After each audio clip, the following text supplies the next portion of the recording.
La noticia de impacto en el mundo y que seguida minuto a minuto todavía a esta hora es la muerte en prisión de Alexei Navalny, el principal líder opositor encarcelado por el régimen de Vladimir Putin.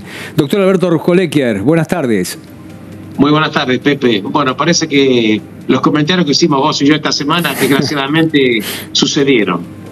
Sí. La verdad que, como bien decís vos, fue el principal líder opositor, un abogado, activista político, opositor acérrimo del régimen de Vladimir Putin. Él había competido para ser alcalde en la ciudad de Moscú en el año 2011, creo, sí. Cuando estaba encarcelado, lo liberan. Finalmente él sale segundo, pero tuvo un apoyo muy grande de todas maneras.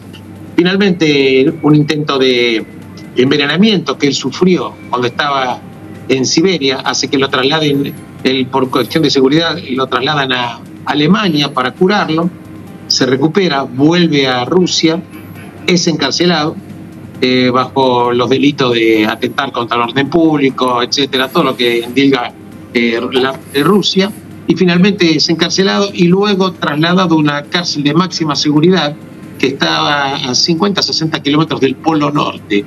Con lo cual, básicamente, entre los delitos que le habían imputado, lo condenan a 30 años de prisión. Con lo cual, prácticamente te puedes dar cuenta, Pepe, que es una sentencia de muerte. Pero la verdad que cuando hablamos de eliminación de los adversarios políticos, por supuesto el gobierno de Rusia dijo que murió por causas naturales. Y vos sabés que las causas naturales vamos a ver, porque las estadísticas no mienten nunca, Pepe. ¿Sabés? Hay estadísticas que desde el año 1990, de cuando cae la Unión Soviética, hasta el año 2016-17, hay contabilizados en Rusia más de 313 periodistas asesinados. 313 periodistas asesinados. Hay que tener en cuenta que más del 90%, bueno, prácticamente en ningún caso hubo justicia. Generalmente agarran a alguna persona al cual le endilgan el asesinato. Luego de unos años este hombre que fue acusado injustamente lo dejan. Un total perejil para que cumpla una prisión, y de esto no se habla absolutamente nada más. La verdad que estamos hablando de un régimen tremendo, y te quiero contar 3 casos, más allá de los opositores políticos, que mueren por diferentes causas. Una de ellas es el agente Novichok, que es un gas nervioso, por el cual lo atacaron a Alex Navalny, o si no te toca tomar un tecito, como bien habías comentado, con el polonio radioactivo, polonio 10 creo, que es un hecho radioactivo que prácticamente te destruye o te mata. La verdad que también hay 3 casos, los quiero decir con nombre y apellido porque están totalmente documentados también, entre tantos. Uno es el caso de Elena Kotsdichenko, que es una periodista mujer que fue asesinada en Alemania, otra Irina Pavloyan, que fue asesinada en Praga, la capital de la República Checa, y otra de Natalia Arno, que fue asesinada también en otro país, en Georgia. Pero la verdad es que lo que te quiero decir, que estos dirigían o se dedicaban a periódicos que criticaban políticamente al régimen ruso. Y hay que decir una cosa para que la gente entienda: el dueño, el amo, el señor de Rusia es el señor Vladimir Putin. Vos esta semana, hace 48 horas, cuando me entrevistaste, me hiciste una pregunta muy valiosa, Pepe. Si me permitís, la quisiera retomar porque no pudimos desarrollarla mucho hace 48 horas. A ver. ¿Qué pasa con los megamillonarios? Bueno, tenemos que decir lo siguiente, que los megamillonarios lo son porque de alguna manera tienen relación con el Estado. Prácticamente no hay manera de que vos no tengas una ligazón económica con el Estado si sos megamillonario, porque hay que tener en cuenta que cuando la Unión Soviética cae, se rematan 15.000 empresas públicas que eran del Estado, 15.000 empresas públicas, y ahí nace la casta o ese grupo de megamillonarios, porque la pregunta es, ¿cómo puede ser que a los 10 años, 5 años, 8 años que cayó la Unión Soviética aparecieron personas con fortunas de miles de millones de dólares? Porque las empresas públicas se hizo la fantasía diferente de cómo llegaron a ser megamillonarios. En algunos casos se les otorgaban préstamos de un banco, que luego el banco quebraba y el que tenía el préstamo no lo pagaba nunca. En otro caso le prestaban plata al gobierno, algunos empresarios, muy poca plata, y les daban enorme cantidad de acciones de estas empresas públicas.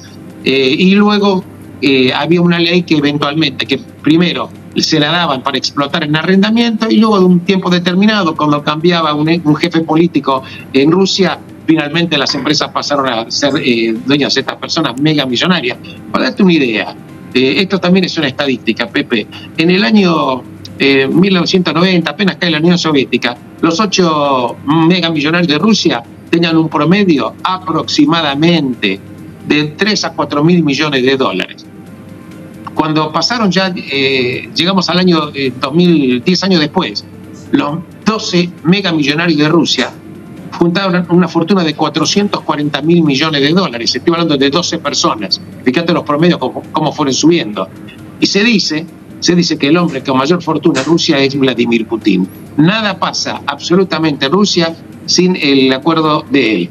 En consecuencia, fíjate casos enormes de megamillonarios. Te hablo del caso muy conocido de Abramovich, que luego se fue a Inglaterra, que se hizo dueño de un club de fútbol. Del Chelsea, si no me equivoco.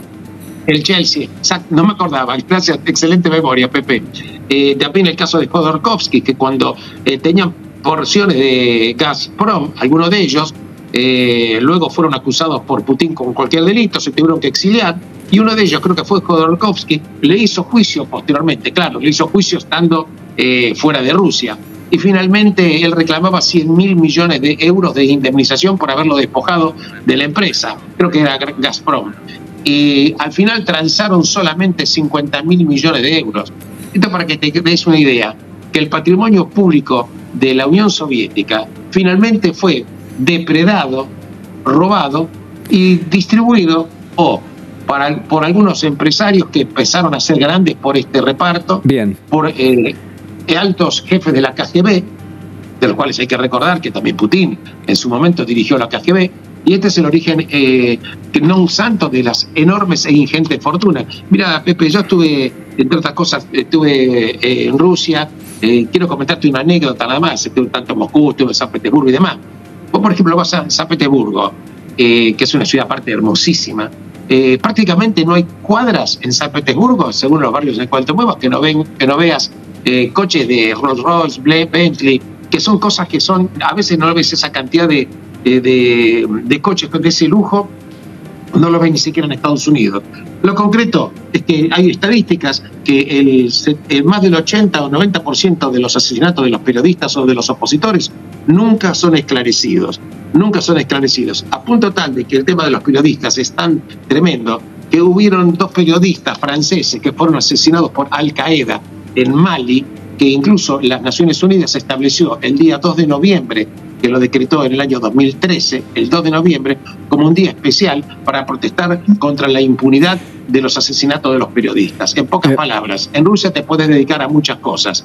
Una de las cosas que no te tenés que dedicar es a criticar al régimen, porque en ese plano sigue rigiendo la misma rigidez, la misma actitud férrea, no hay posibilidad de disenso, o estás callado, o estás a favor del régimen, o estás de otra manera tomando un tecito o volando por un balcón. Bueno, lo de Alex Navalny repercutió de una manera tremenda, porque la verdad que el gobierno de Rusia dijo, se murió. Un hombre, 47 años, se murió por causas naturales. Bueno, difícil. Andaba circulando esta mañana una broma por ahí en algunos lugares de internet que decía murió por causas naturales. Claro, si te opones al régimen, lo natural es que te mueras en Rusia. Es una broma que estaba circulando por allí. Alberto, quiero agradecer mucho tu tiempo y este contacto. Enormemente gracias a vos, Pepe, y en cualquier momento seguimos en contacto.